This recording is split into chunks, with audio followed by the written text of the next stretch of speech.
सृष्टि स्थिति विनाशानां शक्ति भूते सनातनी गुणाश्रये गुणमयी नारायणी नमोस्तुते। अर्थात तुम ही सृष्टि, पालन और संहार की शक्ति भूता हो, सनातनी देवी, गुणों का आधार तथा सर्वगुणमयी हो। नमस्कार, मैं हूँ आपके साथ प्रज्ञा भारती और मैं कामना पटेल।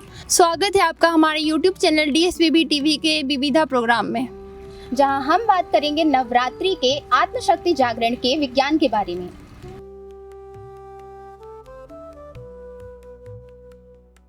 जब प्रकृति बदलती है तो मनुष्य की चेतना भी परिवर्तन को पुकारती है। भारतीय संस्कृति में पर्व केवल उत्सव नहीं होते बल्कि मानव चेतना को परिष्कृत करने के प्रयास होते हैं। नवरात्रि भी एक ऐसा ही अद्भुत पर्व है। सामान्यतः लोग इसे देवी पूजा, गरबा या व्रत के रूप में देखते हैं, लेकिन वास्तव में नवरात्रि मन और चेतना को संतुलित करने का 9 दिन का आध्यात्मिक और वैज्ञानिक प्रयोग होता है। भारतीय दर्शन के अनुसार सृष्टि का आधार 2 तत्व है, चेतना और शक्ति।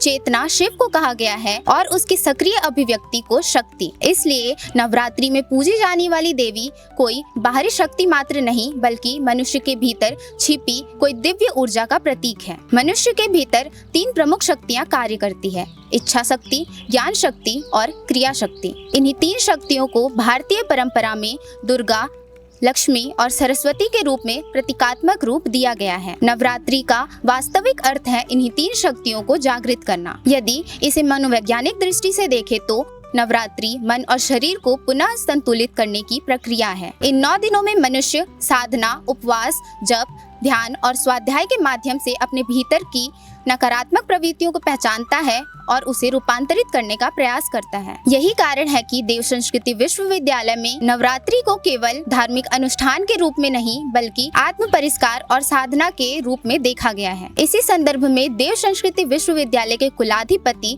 और अखिल विश्व गायत्री परिवार के प्रमुख डॉक्टर प्रणव पांड्या जी नवरात्रि को आत्मशक्ति जागरण का अवसर बताते हैं। इसमें क्या है कि 2 नवरात्रि होती हैं, चैत्र और आश्विन की, और इसके अलावा 2 गुप्त नवरात्रि होती हैं। जो गुप्त नवरात्रि होती हैं उसमें गुह्य विद्याओं की, ऑकल्ट मिस्टिक फैकल्टीज़ की साधना करते हैं और इनके लिए महत्वपूर्ण होती हैं। एक नवरात्रि होती है आषाढ़ महीने में, गुप्त नवरात्रि, और एक महीने होती है माघ महीने में, ये दोनों। परंतु हम लोग जो करते हैं वो हम लोग करते हैं वासंतिक नवरात्रि और चैत्र नवरात्रि, और दूसरी हम लोग करते हैं जो वो है शारदीय नवरात्रि। और शारदीय नवरात्रि जो है वो शरद ऋतु में होती है और वासंती नवरात्रि वसंत ऋतु में होती है। वसंत ऋतु चल रही है अभी। इसके बाद फिर अब नेक्स्ट जो ऋतु आएगी ग्रीष्म ऋतु आएगी। तो ये जो क्रम है नवरात्रि का पर्व इसलिए मनाया जाता है कि एक ऋतु जाती है, एक ऋतु आती है, और जिसमें ऋतु परिवर्तन होता है उस समय बहुत सारे चेंजेस होते हैं, वेदर में, मौसम में, सूक्ष्म जगत में, पर्यावरण में, सब में। ये जो परिवर्तन होता है ये अच्छे के लिए भी होता है। ठंड थी, बहुत परेशान कर रही थी, चली गई।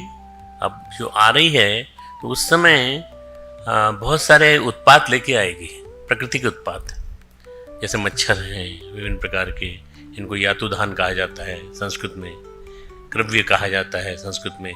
जो मच्छर हैं, वायरस हैं, बैक्टीरिया हैं, इनका प्रकोप अब ज़्यादा होगा, और जैसे ज़्यादा गर्मी पड़ेगी तो सब ये भी मर जाएंगे। तो आज जो जिन राक्षसों से हमें चिंता है वो वही ये राक्षस हैं जो हमें आके तंग कर सकते हैं। इनसे बचने के लिए शरीर का संतुलन बना रहे और आने वाले 6 महीने के लिए हम अपनी शक्ति को बढ़ा सकें। आने वाले 6 महीने में जो असंतुलन हो सकता है प्रकृति का, हमारी सतरज तम की प्रकृति है, हमारी जो वात पित्त कफ की प्रकृति है आयुर्वेद की दृष्टि से, उसमें एक प्रॉपर संतुलन बना रहे। इसके लिए हम लोग नवरात्रि मनाते हैं। नवरात्रि में क्या करते हैं? हम जप करते हैं, तप करते हैं, हम आहार का संयम करते हैं और हम कोशिश करते हैं कि हम कम खाएं।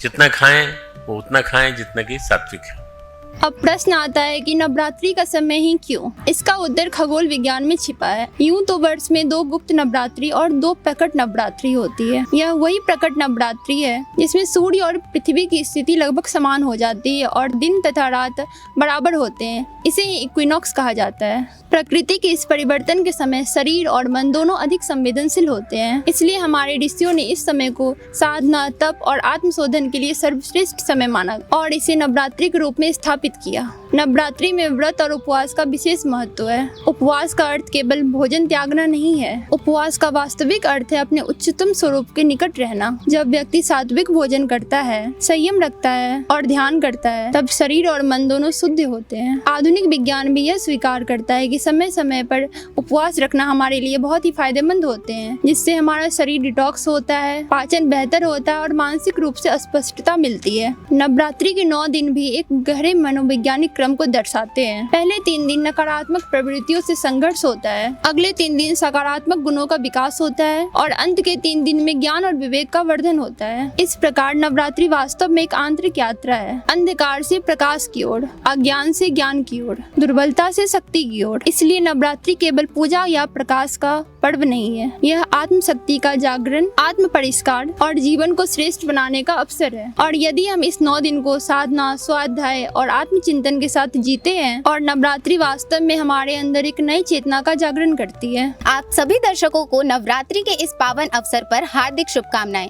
आपको वीडियो कैसी लगी हमें कमेंट बॉक्स के जरिए जरूर बताएं और देखते रहिए हमारा YouTube चैनल DSVV TV। धन्यवाद।